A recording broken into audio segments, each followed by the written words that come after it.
Cesty domov. Krásne nedeľné popoludne želám vám všetkým, priatelia, ktorí sa tešia, že aj v túto poslednú prázdninovú nedeľu si budú môcť vypočuť Cesty domov. Musím hneď na úvod povedať, že dnes by som chcela cestovať, ale možno trošku iným spôsobom, aj keď budeme samozrejme hovoriť, odkiaľ náš dnešný hosť pochádza. Aby som to teda objasnila, našim dnešným hosťom bude Janko Dubnička, ktorého možno poznáte ako moderátora, pretože sa tejto profesii venoval dlhé roky, no ale momentálne sa viac venuje koučovaniu a je vlastne taký motivačný tréner. Okrem iného napísal aj knižku, no a s ním sa budeme teda rozprávať o jeho rodnej Bratislave, o jeho detstve, ale chcela by som, aby jeho cesty domov nás zaviedli aj k nám samým. To znamená, aby sme možno sa trošku viac pozreli do svojho vnútra a možno porozmýšľali nad tým, čo treba spraviť, aby sme žili taký ten svoj vysnívaný a šťastný život. A znie to komplikovane? Ja si myslím, že ani nie. Počúvajte Cesty domov s Katarínou Brichtovou a dozviete sa viac.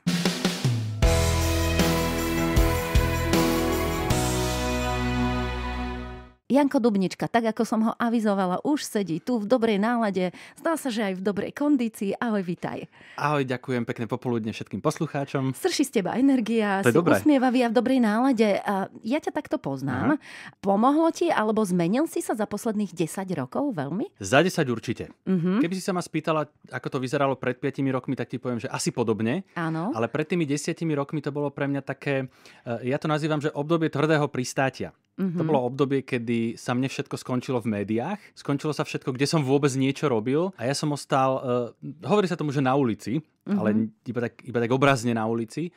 A hľadal som vlastne samého seba, že čo ďalej. Ale to si musím povedať, že to si bol v najlepších rokoch. Mal si 30 rokov, pretože pred týždňom si oslávil 40-ku. Ja to hneď na úvod poviem a želám všetko najlepšie. Ďakujem pekne. Takto krásne si ma nabonzovala. Takže vlastne už nemusím mať vôbec žiaden zlý pocit a môžeme veselo rozprávať o tom, ako to bolo pred 10 rokmi, keď som bol v najlepších rokoch. Nebolo to vtedy veľmi ťažké pre mňa, pretože som sa hľadal. Hľadal som zase tú cestu, že kam ďalej, kam sa ja posuniem. A vtedy som bol človek, ktorý si veľa vecí pripúšťal, veľa vecí vnímal trápilo ako tragédiu, trápilo ho to. Vnímal som všetko, že takto to je a už inak to byť nemôže. Keď už sa niekam raz dostanem, tak už to tak prosto je nastálo. No, ale tá situácia sa výrazne zmenila. Skôr ako budeme hovoriť o tom, čo robíš teraz, možno by som zapatrala tak trošku v tvojom detstve. Ty si mi prezradil, keď sme sa spolu rozprávali o tvojom detstve, že si vyrastal v Bratislave, dokonca v Starom meste, na veľmi rušnej ulici. Áno, tá rušná ulica to bol Dostojevský rad. Bratislavčania pravdepodobne poznajú. Bola to jediná spojnica medzi diaľnicou D1 a D2 vtedy. Keď ešte nebol obchvat. To znamená, že to bola ulica plná autobusov, kamiónov, trúbiacich aut, nervóznych vodičov. Popri tom samozrejme tam chodil vlak, tam, kde dnes stojí poisťovňa. Potom tam bolo depo električiek, čiže veľa zvukov. Ako to vníma dieťa? A ty si to ako bral? Vieš čo, ja som si to asi ani neuvedomoval a vnímal som to len vtedy, keď náhodou nejaký spolužiak u mňa prespával a on povedal, že vôbec cez noc akože ani oko nezažmúril, že to je strašné, čo tam je. Takže vtedy som si to uvedomil, ale ja som to nikdy nevnímal ako niečo neprirodzené. Pre mňa to bolo, že to patrí k tomu ruchu veľkomesta, že ja vlastne žijem v tom ruchu. A v centre. V tom New Yorku. Janičko, ja viem, že ty máš 3 sestry? Áno, to je Anton Pavlovič Čechov to napísal. Áno, 3 sestry a ty k tomu. A ja k tomu. Ktorý si v poradí? Ja 4. Joj, najmladší Benjaminek. Aké to bolo vyrastať v takejto rodinke? Ďakujem, že si sa ma túto otázku opýtala, pretože hneď každý zareaguje, keď poviem, že som najmladší, že to si sa musel mať úžasne. Nie, nemal som sa úžasne, pretože oni sa zásadne proti mne spikávali. Staršie sestry? Jasné, samozrejme, pretože som bol jediný, komu mohli robiť zle a keď prišlo na lámanie chleba, že kto to urobil, tak vždy sa prstom ukázalo na mňa. Tak tie baby sa spolčili proti tebe. Čiže nebolo to úplne takéto to detstvo, že Benjamínko a rozmaznávaný. Áno, rozmaznávame ťa, ale bolo to také občas tvrdé z ich strany. No ale zase hovorí sa, že to ťa pripraví dobre do života, keď máš súrodencov a naučí ťa tomu sociálnemu životu. Áno, myslím, že toto mi to dalo vo veľkom a keď som mal nejaký ten taký predpubertálny vek 14 rokov a robili si zo mňa srandu, ja som bol také tučné dieťa, robili si zo mňa srandu a sedeli v obývačke, že aký som tučný a že v živote nič nedokážem a neviem čo. To bolo také veľmi motivačné vtedy. Tak ja som im povedal vo svojich 14 rokoch. Vo svojich 14 rokoch, keď som netušil, čím budem, tak som im povedal, že vy ešte raz o mne budete počuť. Aha.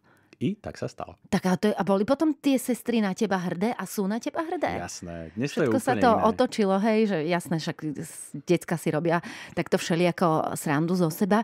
Ďalej by ma aj zaujímala celá vaša rodina, čo robili rodičia, ale to všetko nám Janko Dubnička prezradí o chvíľočku, pretože v rozhovore budeme pokračovať. Dnes sa na Regine v cestách domov rozprávame s Jankom Dubničkom, ktorého ste poznali ako moderátora. Dnes je to motivačný tréner a coach. O jeho živote, o jeho detstve začali sme v Bratislave rovno na najrušnejšej ulici v tom čase.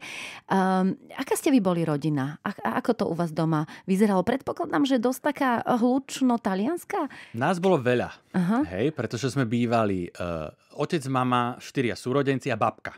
Ešte aj babka Áno, tam to bola. znamená, my sme mali poschodové postele, klasika.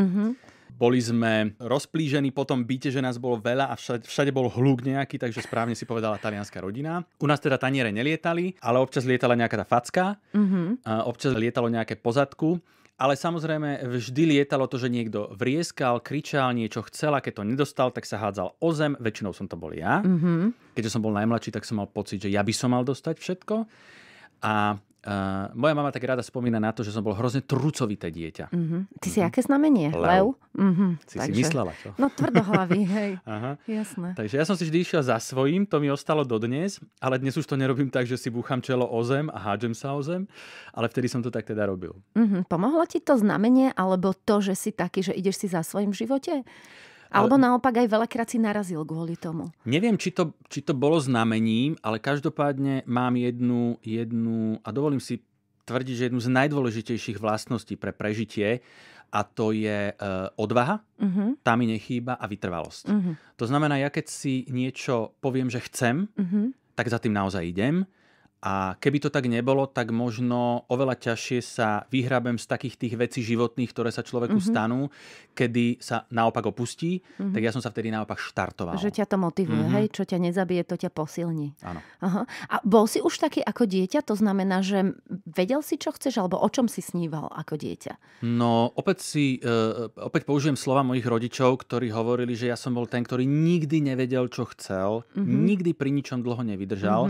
Vždy som všetko začal. Karate, futbal, hokej, spev, klavír, akordeón, prírodovedný, zemepisný, matematický. Všetko som začal a všetko trvalo chvíľu, lebo tak, ako som rýchlo vzplanul, tak rýchlo ma to prestalo baviť. A to rodičia nevidia radi. Aj keď psychológovia hovoria, že je dobre, keď dieťa vyskúša a potom si vyberie a pritom zostane. Ale takže vlastne som normálne dieťa. Áno, úplne v pohode. Ale ty si vybral niečo?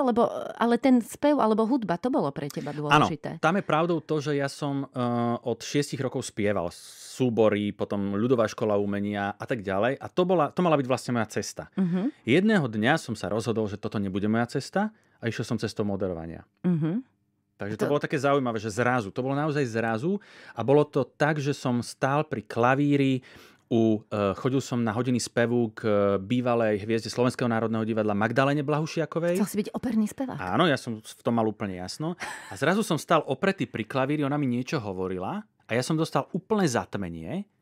Vôbec som ju nepočúval a povedal som si, veď ja budem moderátorom. A počkaj, ale to muselo mať dôvod, že ti to prišlo. Možno si sledoval niečo v televízii, že to v tebe už klíčilo. Klíčilo to tak, že ja som sa vlastne hral na speakerov fanrádia vtedajšieho.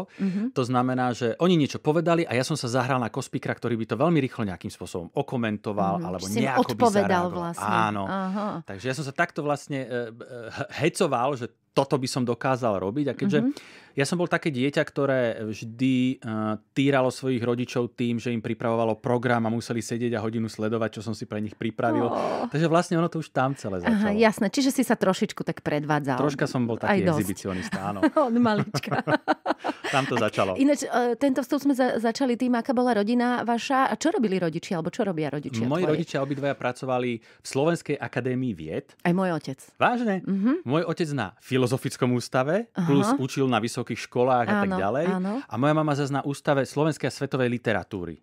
takže tak kvázi humanitná rodina. Aj sestry išli potom týmto smerom neskôr? Nie, sestry moja prostredná sestra sa tým smerom vybrala, pretože začala študovať lačinčinu, slovenčinu. Aha. Ale najstaršia študovala genetiku, molekulárnu biológiu. No, a najmladšia, tuším, City University. Takže tak každý úplne iným veľmi smerom. Rôznorodé, ale asi ste dostali dobrý základ do života a taký ten všeobecný prehľad veľmi dôležitý. Obzvlášť pre moderátora, lebo ja si myslím, že to je úplne to najlepšie. Keď moderátor veľa pozná a presne aj to má široký záber z rôznych oblastí. Vieš, čo som dnes počul? Sedel som s kamarátkou psychologičkou na káve a nejak sme sa dostali na tému moderátorov a ona povedala takú skvelú myšlienku, na ktorú som hrdý a oznamujem aj tebe, lebo aj teba sa týka, že moderátorom nemôže byť hocikto. Moderátori musia byť veľmi inteligentní ľudia. Toto dnes povedala. No dobre, tak budeme nad tým rozmýšľať. Touto vetou končíme naše druhú časť nášho rozprávania s Jankom Dubničkom, ale nebojte sa, o chvíľku sme späť. Janko Dubnička, nechcem povedať, že bývalý moderátor, lebo možno, že príde nejaká dobrá ponuka a tým moderátorom opäť bude, že? Tak by som povedal, že moderátor, ktorý teraz oddychuje, čo sa týka tejto činnosti. Ešte nie na dôchodku, áno. Tak, ale momentálne aktívny coach a človek, ktorý je motivačný tréner, čo mne príde v niečom oveľa zaujímavejšie, ako iba moderovanie a možno aj naplňajúcejšie pre teba. Dnes u nás v Cestách domov spomína na svoje detstvo a ja by som možno to tak chcela prepojiť s tým, čo robíš dnes. Je to detstvo, ktoré žijeme určujúce potom pre nás, ako nám bude v budúcnosti? Alebo nie je to tak a môžeme veľa vecí my sami ovplyvniť?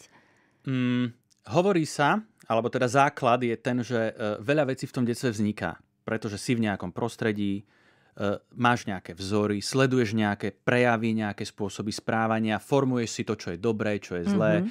A tí rodičia k tomu hodne dopomáhajú, teda, aby nám to do toho vienka dali.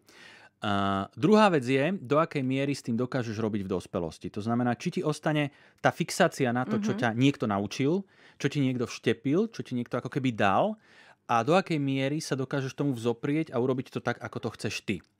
A tu niekde je vlastne ten moment, kedy sa to láme, keď mnohým ľuďom sa napríklad nedarí v tej dospelosti sa odraziť niekam. A je to práve pretože niekde v detstve, ja neviem, rodičia boli veľmi nároční na nich, kladli na nich vysoké výzvy. Keď sa im darilo, zbožňovali ich. Keď sa im nedarilo, nerozprávali sa s nimi. Ja som koučoval mnohých športovcov, ktorí takéto veci zažívali a preto dnes napríklad sa sami trestajú za to, keď sa im niečo nepodarí, nejaký výkon. Lebo to tak zažívali v detstve. Lebo to tak poznali. To je zaujímavé. A my sa práve učíme, alebo ja ich učím, aby pristupovali k tomu svojmu životu, k tomu svojmu výkonu nehodnotiaco. To znamená, pozorujem, čo sa mi deje a nehodnotím to, či je to dobré, zlé, správne, nesprávne, ale do akej miery to so mnou súznie, do akej miery som s tým ja OK, do akej miery sa to nejak blíži k tomu, čo ja chcem. Sa v tom dobre cítim, tak, hej? Asi to je veľmi dôležité. Ty si, Janičko, napísala aj knižku o tom, ako žiť šťastný život. Ja som to nazval, že vytvorte si život, po akom túžite. Dobre, áno, lebo nemusí to byť hneď šťastný. Hej? Život, po akom túžite. A každý máme zrejme asi neúplne identickú predstavu toho života. Ako sa to dá dosiahnuť? Teraz myslíš ten život, alebo napísať knihu? Napísať knihu, treba mať veľa skúseností, sadnúť si. Dobre, No, vieš. môj zlatý, no čo myslíš? No, takže tá druhá, predpokladám správne. B je správna odpoveď. Myslím si, že teraz sme zaujali mnohých ľudí, lebo však každý sa potýkame s tým životom. Občas máme lepšie chvíľky, občas máme ťažšie chvíľky, ale ja mám taký pocit, že niekedy ako keby nemali sme čas zastaviť sa a trošku porozmýšľať. To je úplne tá prvá základná vec. Častokrát kouča napríklad vyhľadajú ľudia, ktorí majú veľmi hektický život a nemajú, alebo takto, oni si myslia, že nemajú čas na to, aby si sadli, zastavili sa a pozreli sa na ten svoj život taký, aký je. Ja hovorím, že na to, aby sme vôbec niečo v tom živote mohli urobiť, potrebujeme takých 6 V. To prvé V je vidieť. To znamená, ja potrebujem vidieť, aký ten môj život skutočne je. Či je v poriadku, alebo nie je v poriadku z môjho uhla pohľadu. Ak nie je v poriadku, potom potrebujem to druhé V. Vedieť, aký by mal byť, aby som sa ja cítil dobre. Áno, presne tak. To znamená, kam chcem ísť. A ak už viem, čo vidím, či je to OK, nie je OK, viem, čo chcem, tak potom potrebujem vedome voliť kroky. Nie len tak sa niekam pustiť, ale niekam ísť. Urobiť si plán. To je ono, presne. Toto sa dobre počúva, keď niekto vie. No počkaj. No áno, ale vieš, sú typy ľudí, ktorí sú plánovači a potom sú takí, ktorí žijú možno tak viac, nechcem povedať náhodne alebo intuitívne. Ale prečo? Pomenujme to tak. Je to tak. No. Mnoho ľudí naozaj žije veľmi intuitívne, veľmi neplánovane, veľmi neorganizovane. To sa treba spýtať ich, do akej miery sú oni spokojní s tým svojím životom. Ale moja skúsenosť je, že pokiaľ neviem, za čím idem, tak idem len tak. Predstav si, že ti dám teraz do rúk šíp a luk a poviem ti vystrel na cieľ. Možno vystrelíš na mňa, ale keby si tu v miestnosti hľadala ten cieľ, asi na ňo nevystrelíš. Ale keď ti nakreslím na stenu kruh a dám stredu, do stredu, však aj štvrtok možno, dám do stredu kruh, tak budeš mieriť na terč, teda budeš mieriť na ten cieľ. A aby som to preložila, to znamená, že ak viem, kam sa chcem dostať, tak idem možno cieľavedomejšie a možno je to menej bolestivé a bez tých odbočiek takých. Odbočky sú bolestivé, to je samozrejme. To patrí k životu. Tak, presne, to je úplne prirodzené. Otázne je, čo to s nami urobí. Ale hlavne upriamiš pozornosť svojho mozgu, dáš mu vlastne pokyn na to, aby sa sústredil na to, čo ty chceš. Mnoho ľudí rieši do nekonečna, čo nechce.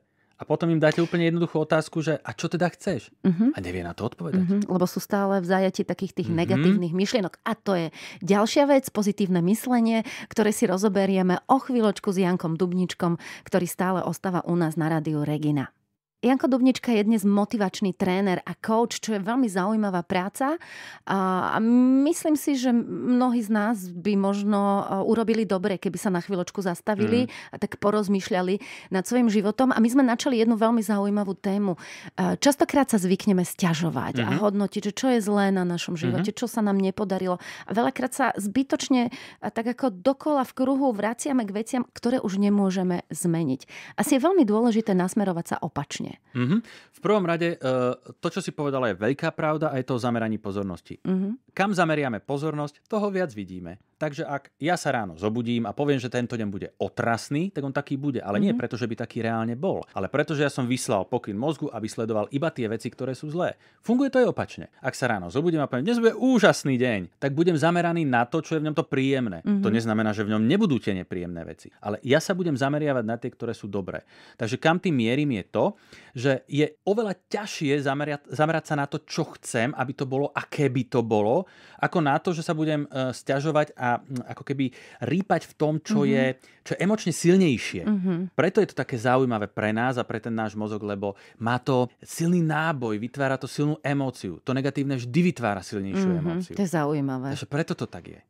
To je zaujímavejšie pre náš mozog. No dobre, a ty už si teraz na tom tak, že dokážeš sa nie príliš rýpať v tých problémoch, ale pozeráš sa viac dopredu? Áno. V tom si sa zmenil, hej? Za tých 10 rokov. Áno, to je to najdôležitejšie, že nikomu z nás sa nevyhýbajú tie nepríjemné situácie. Nikomu z nás sa nevyhýbajú situácie, kedy má pocit, že už je toho na mňa veľa a prečo práve ja, sype sa to na mňa. Otázne je, ako dlho ostaneme v tom stave. To znamená, či už to začína byť sebadeštruktívne, že už sa naozaj začínam roztáčať tú špirálu tej negativity, alebo si poviem, OK, tak toto je a teraz čo s tým? A to je, prosím vás, najzákladnejšia otázka, ktorú každú chvíľu si človek môže klásť, keď sa dostane do akejkoľvek situácie. Čo s tým? Čiže čo riešenie, teraz urobím? Hľadať riešenie, hej? Ak tomu správne rozumiem. Rozumieš tomu úplne správne. Hľadať riešenie. No dobre, a na to riešenie musím prísť ja sám. Asi ťažko mi poradí niekto iný, lebo nikto iný nepozná môj život a moje sny a ciele tak, ako ja sám. Ja vždy hovorím klientom, keď mi povedia, že no dobre, tak mi povedz, že ako by poradte, si to... Alebo poradte, hej. Tak ja mi vždy poviem, ja nie som mozgovou bunkou vo vašej hlave. A žiadne dva mozgy nie sú rovnaké. Ja keď vám niečo poviem, to neznamená, že je to niečo, čo chcete vy. Ale poďme sa k tomu dopracovať tak, aby to bol váš nápad a bude oveľa silnejší, bude mať oveľa väčší náboj, oveľa väčšiu energiu a s oveľa väčšou chuťou sa bude chcieť do toho človek pustiť.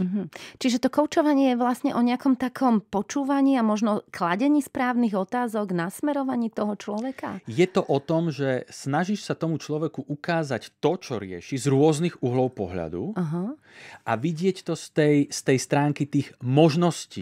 Nie z toho, ako to nejde, ale ako by to mohlo ísť. Jasne. A čo by mohlo ísť. Čiže nabúrať mu možno jeho stereotypy. Tak, presne. Tie myšlienkové vzorce, ktoré on má ako stereotypne zaužívané. No pozri, kam sme sa dostali z Dostojevského radu. Áno, kde sme začínali v tom vašom byte, kde bol ten holúk. A kde som sa plieskal o zem, áno.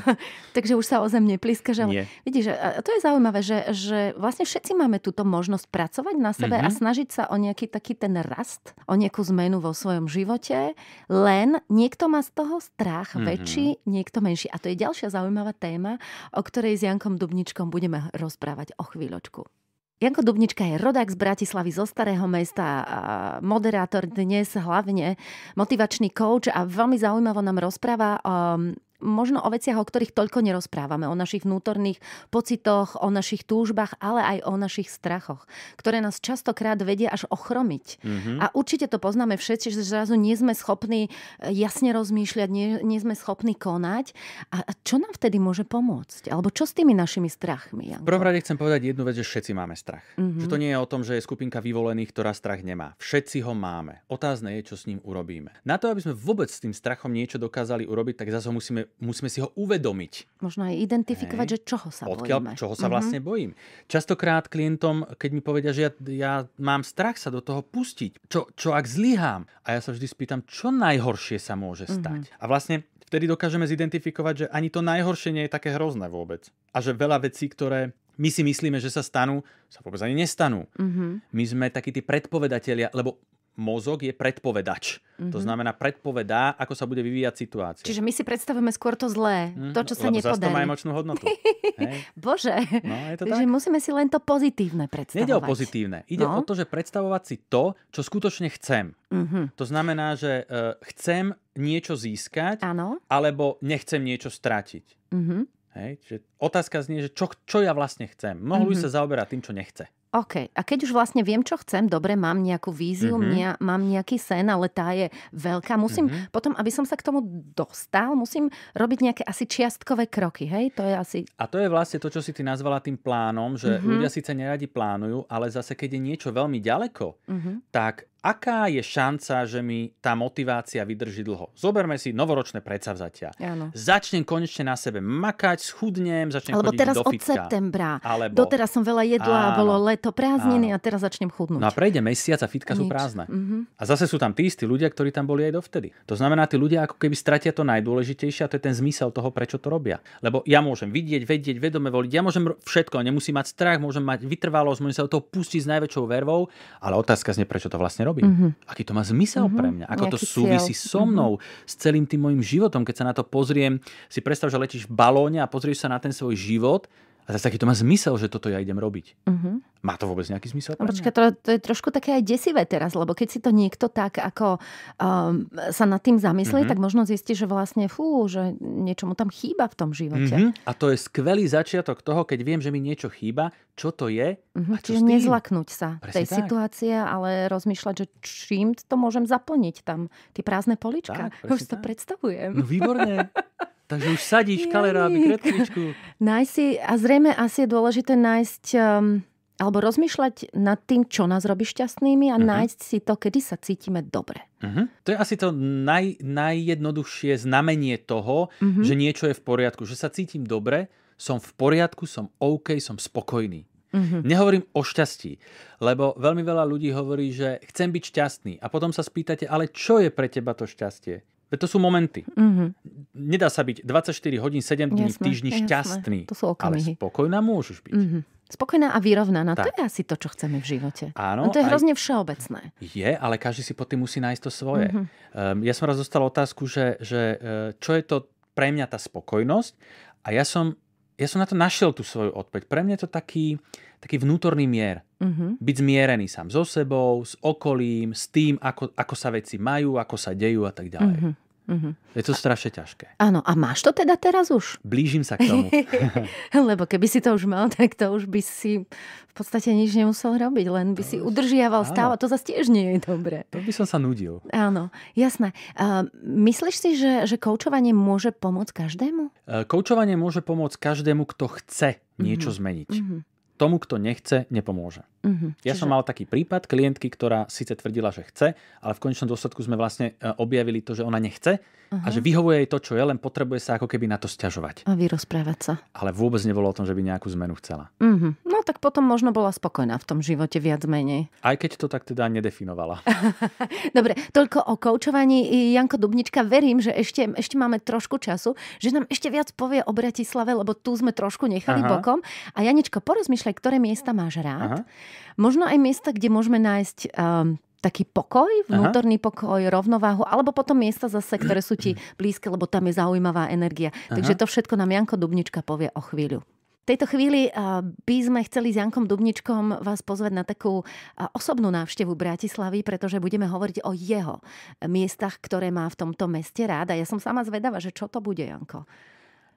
Ja som raz dostal prednedávnom takú pozvánku, že príď za mnou do Devínskej Novej Vsi. Ja som prišiel. Išli sme hore na kopec a v polovičke kopca mi dotyčná osoba povedala, že daj mi ruku, zavri oči a dôveruj mi. A viedla ma, ja som jej popri tom niečo rozprával a nakoniec sme si niekde sadli a ona, že môžeš otvoriť oči a ja som sedel úplne na vrchu. Sandberg sa to tuším volá. Áno. Sedel som na vrchu, pozeral som sa na tú stranu Rakúsku, na tie mlyny a zrazu som mal pocit, že som úplne v inom svete. A toto sú pre mňa miesta, ktoré mňa dostávajú do iného sveta, ale nebolo to tak vždy, takéto spojenie s prírodou.